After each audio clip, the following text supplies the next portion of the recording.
8ஆம் நாள் தேவி மகாகௌரி வடிவத்துல இருக்காங்க. மகாகௌரி சந்திரனை போல ஒளியும் வெண்மையான தேகம் கொண்டவளா இருக்காங்க.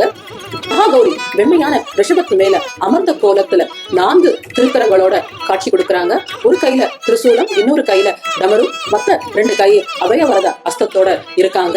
தேவி வெண்ணிற சரிகை இழைத்த புடவையில நம்மளுக்கு காட்சி கொடுக்கறாங்க. தேவிக்கு உகந்த நிறம் மயில் கழுத்து நிறம். தேவிக்கு உகந்தது தேங்காய். நைவேத்தியமா சாதத்துல மாங்காய் சாதம் சொல்லப்படுறது. இனிப்பு வகையில தேங்காய், அரிசி, வெல்லம் போட்ட பாயசம் சொல்லப்படுறது. மாலை வேளையில நைவேத்தியமா வேர்க்கடலை சுண்டலோ குணுக்கோ தேவிக்கு படைக்கலாம். தேவிக்கு உகந்த மலர் வெண்மை நிறமுடைய அடுக்கு மல்லிகை அல்லது குண்டு மல்லிகை. தேவி ராகு கிரகத்தை ஆட்சி செய்யறதா ஐதீகம். இவங்க சகசிர சக்கரால வாசம் செய்யறதா சொல்லப்படுறது.